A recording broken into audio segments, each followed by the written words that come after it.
पर उन्होंने शासन किया है।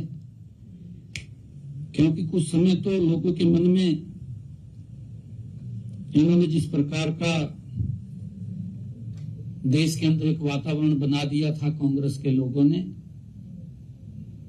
कि आजादी में कांग्रेस की भूमिका रही है, और उस आधार के ऊपर वोट भी कलेक्ट करते रहे। परंतु अगर हम महात्मा गांधी जी का संदेश को सुने, जो महात्मा गांधी जी ने कहा था कि देश आजाद हो गया है और कांग्रेस को अब समाप्त कर देना चाहिए, तो स्वयं महात्मा गांधी जी ने कहा था। परंतु कांग्रेस के जो नेता थे उन्होंने उसका लाभ उठाया और देश को अंधेरे में रखा, देश के लोगों का शोषण किया। जब 55 सालों में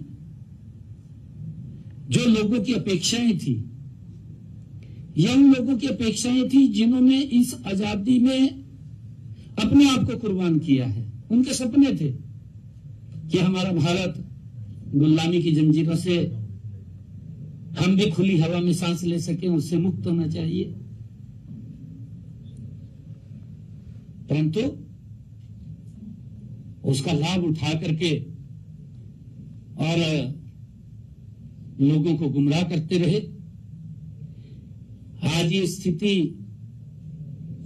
कांग्रेस के नेताओं के सामने बन गई है कि जब देश धीरे धीरे समझ रहा था और उनको बाहर कर रहा था, कभी तो ये ईवीएम को गलत ठहराने का काम करते हैं, कभी संविधान को खतरा बताते हैं, कभी वोट चोरी का आरोप लगाते हैं। भाई हर को मुद्दा भी है कोई, राहुल गांधी साहब कोई मुद्दा भी है क्या? वोट चोरी, संविधान को खतरा, ईवीएम खराब है।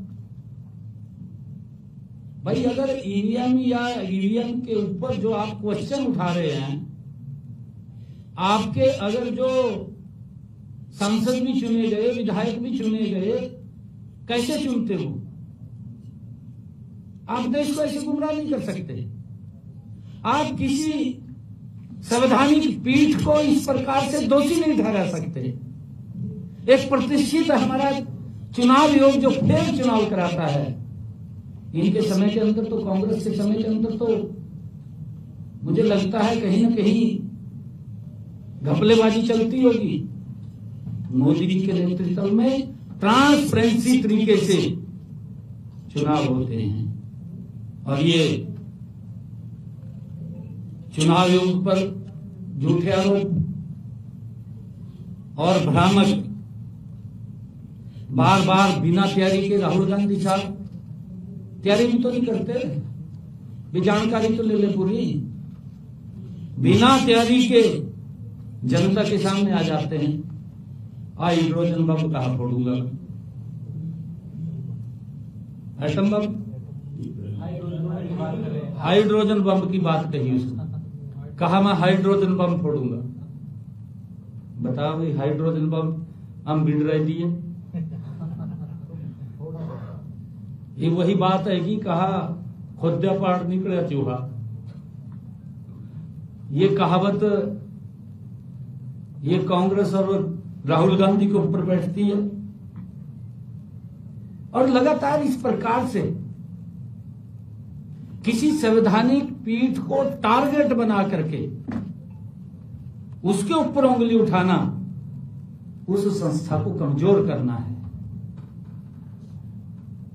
ये राहुल गांधी, कांग्रेस पार्टी अपने कर्मों को, अपने पापों को छुपाने के लिए ये दूसरे को ऊपर उंगली उठा रहे हैं। कोई अधिकार नहीं है इनको, कोई किसी प्रकार का अधिकार नहीं है। भाई अपने गिरेबान में जा, फिर दूसरे को ऊपर उंगली उठा। हमने क्या काम किए हैं, क्या नहीं किए हैं। मोदी जी का संकल्प है कि ये भारत 2047 तक विकसित राष्ट्र बनेगा। आज भारत का गांव, आज भारत का शहर, आज भारत के वार्ड, आज इन 11 वर्षों के अंदर लोग चर्चा करते हैं, मेरा गांव बदला है, मेरा शहर बदला है। ये विकसित भारत की पहचान है। परंतु राहुल गांधी साहब की तो आदत बन गई है कि आरोप लगाओ और भाग जो। कांग्रेस की आदत है थूक भी दो फिर चाट भी लो। ये इस प्रकार की आदत ये कांग्रेस की बन चुकी है। यह पहली बार नहीं हुआ, ये आज ही हुआ है। इनके झूठ बोलना डीएनए के अंदर है। राहुल गांधी ने निराधार आरोप लगाए हैं और फिर उनसे भाग भी गए। आपके सामने है, आरोप भी लगा दिया फिर भाग गए। ऐसा लगता है कि यह उनके डीएनए के अंदर है। वे सिर्फ घुसपैठियों और शहरी नक्सलियों को बचाने के लिए ऐसे झूठे निराधार आरोप लगा रहे हैं। राहुल गांधी ने 2023 के कर्नाटक चुनाव के मतदाता सूची को मौजूदा हमारे मुख्य चुनाव आयुक्त श्री ज्ञानेश कुमार जी से जोड़ा है, उनके साथ जोड़ा है इसने। जबकि वे फरवरी 2025 में नियुक्त हुए थे। आखिर राहुल गांधी 2023 की घटना का दोष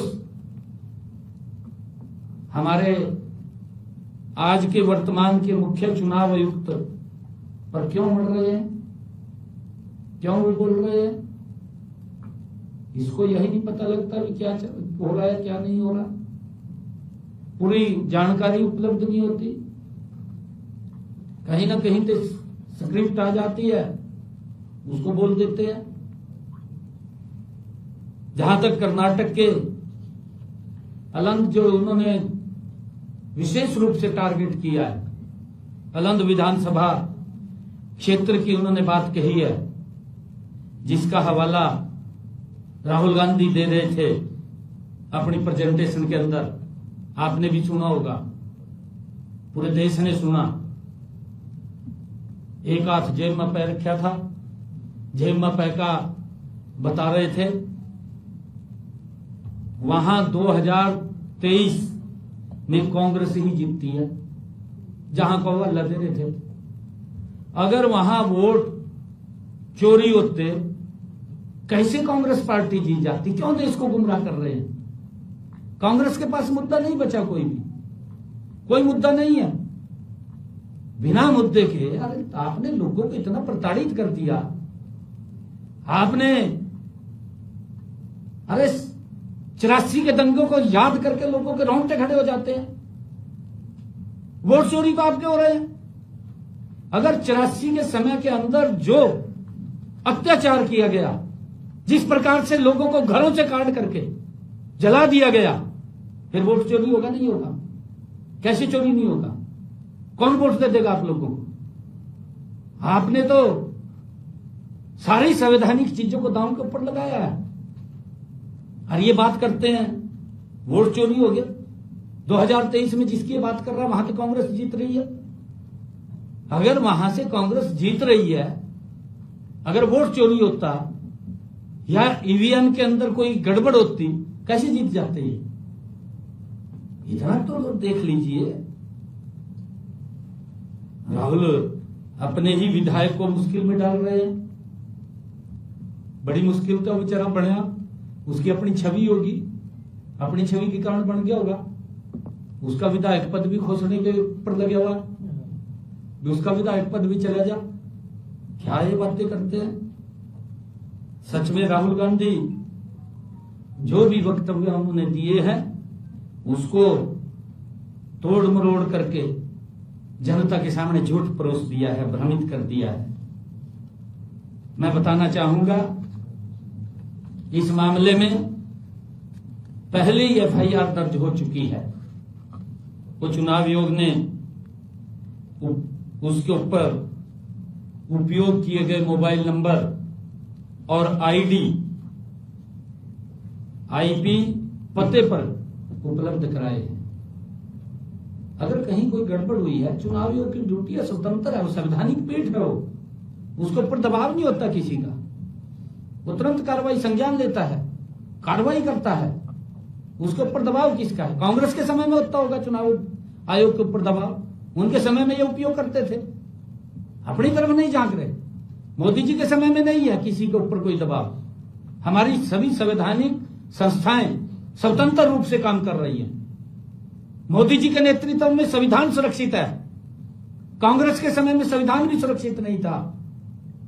इनके समय का रिकॉर्ड उठा करके देख लीजिए, लोकतंत्र सुरक्षित नहीं था। जब इनके पैरों तले से जमीन निकल चुकी, जब इनका झाड़ी खत्म हो गया, झाड़ी नहीं रहा इनका, तो फिर कहां से धान आएगा? झाड़ तो रहा नहीं, खाली हो रहेगा, नीचे के डंड पड़ रहेंगे, पराली रहेगी। और इसकी जांच कर्नाटक में कांग्रेस की ही सरकार और सीआईडी कर रही है। वहीं की सरकार, उन्हीं की सरकार कर रही है। सीआईडी वहां की नहीं की सीआईडी है इस टाइम। तो मैं राहुल गांधी जी से ये पूछना चाहता हूं कि अपनी ही पार्टी की सरकार की जांच पर उनको भरोसा नहीं है क्या? भरोसा होना चाहिए ना। अपनी सरकार के ऊपर ही भरोसा नहीं रहा। दरअसल ये फ्रस्ट्रेशन में आ गए बेचारे, पता नहीं लगता क्या हो रहा है, क्या नहीं हो रहा, क्या कह रहे, फ्रस्ट्रेशन में आ गए। हाल ही में ही राहुल गांधी ने कहा कि लोकतंत्र को बचाना उनका काम है। राहुल गांधी ने कहा कि लोकतंत्र को बचाना उनका काम है, बल्कि उनका काम भाजपा का विरोध करना है, मोदी जी की नीतियों का विरोध करना है। मोदी जी ने जो संकल्प लिया है कि ये भारत 2047 तक विकसित राष्ट्र बनेगा, उसका विरोध करना ये राहुल गांधी का एजेंडा है, ये कांग्रेस का एजेंडा है, इंडी गठबंधन के लोगों का एजेंडा है कि विकसित भारत को कैसे रोका जाए। कोई और एजेंडा नहीं है इनका। यह एक ही लाइन उनकी असली मंशा को उजागर करने के लिए काफी है जो उन्होंने कहा है। मित्रों, राहुल गांधी के सभी झूठे दावों को भारतीय चुनाव आयोग ने भी प्रेस कॉन्फ्रेंस कर कुछ मिनटों में उसको खारिज कर दिया है। एक संवैधानिक पीठ है जो सभी के लिए काम करती है। वो ना तो बीजेपी देखती है, ना कांग्रेस देखती है, ना अन्य दल देखती है। सबके लिए समान रूप से वो संवैधानिक पीठ काम करती है। और अगर कोई दिक्कत आती है फिर उसी के पास एप्लीकेशन लेके जाए, फिर शिकायत भी वहीं जा रहे करने। भाई आप महासी, अगर आपको भरोसा नहीं है फिर शिकायत करने क्यों जा रहे हैं? शिकायत करने भी उसी के पास जा रहे हैं। एक आपको भरोसा नहीं है। किस तरीके से ये लोग हमारी संवैधानिक संस्थाओं को, पीठों को कमजोर करने का काम कर रहे हैं। अरे राहुल गांधी साहब, मैं आपको बताना चाहूंगा, आज देश को हमारी संविधान पीठों के ऊपर पूर्ण विश्वास है, कांग्रेस पे विश्वास नहीं है। कांग्रेस खोखली हो चुकी है, समाप्त हो चुकी है, उसका विश्वास खत्म हो चुका है। कांग्रेस के ऊपर विश्वास नहीं रहा है। और अलंद विधानसभा सीट के जो रिकॉर्ड हैं बताते हैं, 2018 में यह सीट भाजपा के सुभाष गुट्टेदार ने जीती थी। सुभाष गुट्टेदार उन्होंने जीती थी। जबकि 2023 में कांग्रेस के B.R. पाटिल ने उस सीट को 10,348 वोटों के बड़े अंतर से जीता था।